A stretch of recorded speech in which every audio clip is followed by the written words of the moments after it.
மனிதன் பிறந்த நாள் முதல் அவன் மனதில் எழும் மிகப்பெரிய கேள்விகளில் ஒன்று, நான் யார்? நான் எங்கிருந்து வந்தேன்? நான் இறந்த பிறகு என்ன ஆகும்? இந்த கேள்விகளுக்கு பதில் தேடும் முயற்சிதான் ஆன்மீகம். இந்து மதம் சொல்வது மிகவும் ஆழமான ஒரு உண்மை. இந்த வாழ்க்கை மட்டும்தான் நம்முடைய முழு பயணம் இல்லை.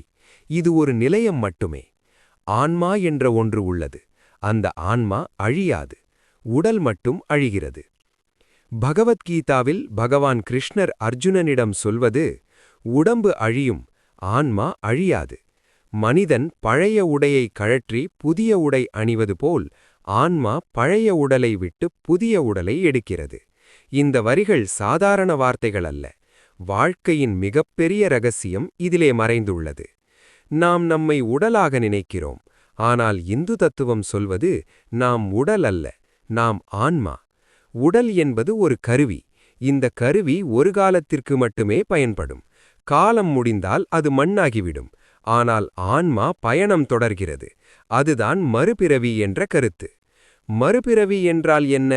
நம்முடைய செயல்கள், நம்முடைய சிந்தனைகள், நம்முடைய ஆசைகள், இவையெல்லாம் ஒரு விதை போல. அந்த விதைகள் கர்மா எனப்படும் சக்தியாக சேமிக்கப்படுகின்றன. இந்த கர்மா முடியும் வரை ஆன்மா பிறவி எடுக்க வேண்டியதுதான். நல்ல கர்மா நல்ல சூழ்நிலையை தரும். கெட்ட கர்மா கஷ்டத்தை தரும். இது தண்டனை அல்ல, இது சமநிலை. ஏன் சிலர் செல்வத்தில் பிறக்கிறார்கள்? ஏன் சிலர் வறுமையில் பிறக்கிறார்கள்? ஏன் ஒருவன் சிறுவயதிலேயே துன்பம் அனுபவிக்கிறான்? ஏன் ஒருவன் சுலபமாக வெற்றி பெறுகிறான்? இந்த கேள்விகளுக்கு இந்து மதம் தரும் பதில், இது இந்த பிறவியால் மட்டும் தீர்மானிக்கப்படவில்லை. முந்தைய பிறவியின் கர்மா இதை தீர்மானிக்கிறது. கருட புராணத்தில் மரணத்திற்கு பிறகு ஆன்மாவின் பயணம் பற்றி விரிவாக கூறப்படுகிறது. மனிதன் இறந்தவுடன் எல்லாம் முடிந்துவிடவில்லை. அவன் செய்த செயல்களின் கணக்கிருக்கிறது. அது ஒரு நீதிபதி போல செயல்படுகிறது. மறுபிறவி உண்மையா என்று சிலர் கேட்கிறார்கள்.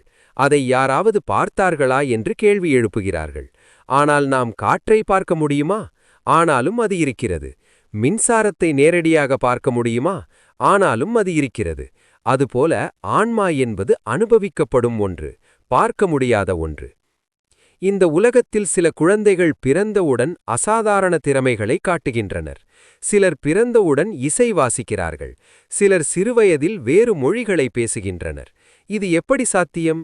இந்து தத்துவம் சொல்வது, முந்தைய பிறவியில் கற்றது இப்பிறவியில் தொடர்கிறது. உபனிஷத்கள் ஆன்மாவின் இயல்பை விளக்குகிறது. ஆத்மா நித்தியம், சாஸ்வதம், அழிவற்றது.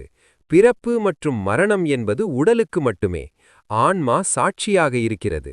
மறுபிறவி என்ற சிந்தனை பயமுறுத்துவதற்காக அல்ல, அது பொறுப்புணர்வை உருவாக்குவதற்காக. நான் செய்வது எனக்கு திரும்பி வரும் என்ற உண்மை மனிதனை ஒழுக்கமாக வாழ வைக்கிறது. ஆனால் இந்த சுழற்சி எப்போது முடியும்? இந்து மதம் சொல்வது, மோட்சம் கிடைத்தால் பிறவி முடியும். ஆசையில்லாத நிலை, கர்மா முடிந்த நிலை, ஆன்மா பரமாத்மாவுடன் இணையும் நிலை, அதுதான் விடுதலை. ராமாயணம் மற்றும் மகாபாரதம் போன்ற இதிகாசங்களிலும் மறுபிறவி, கர்மா பற்றிய பல நிகழ்வுகள் உள்ளன. ஒவ்வொரு கதையும் ஒரு செய்தி சொல்கிறது. வாழ்க்கை ஒரு தொடர்ச்சி. இப்போது முக்கியமான கேள்வி, மறுபிறவி உண்மையா? இந்து மதத்தின் பார்வையில் அது ஒரு நம்பிக்கை அல்ல, அது ஒரு இயற்கை சட்டம். விதை மண்ணில் விழுந்தால் மரமாகிறது. செயல் விதையாகி வாழ்க்கை விளைவாகிறது. நாம் இன்று அனுபவிக்கும் எல்லாம் நேற்று செய்த செயல்களின் விளைவு. நாம் இன்று செய்கிற எல்லாம் நாளைய வாழ்க்கையின் காரணம். அதனால் மறுபிறவி உண்மை என்ற சிந்தனை மனிதனை விழிப்புடன் வாழ வைக்கிறது. இறுதியாக ஒரு சிந்தனை, நீ இந்த உடல் அல்ல, நீ ஆன்மா. உடல் மாறும், சூழ்நிலை மாறும், ஆனால் உன் உண்மைத்தன்மை மாறாது. அந்த உண்மையை உணர்ந்தால் பிறவியும் மறுபிறவியும் என்ற சுழற்சி உன்னை பயமுறுத்தாது. அது உன்னை விழிப்புணர்வுடன் வாழ கற்றுத்தரும். நன்றி நண்பர்களே.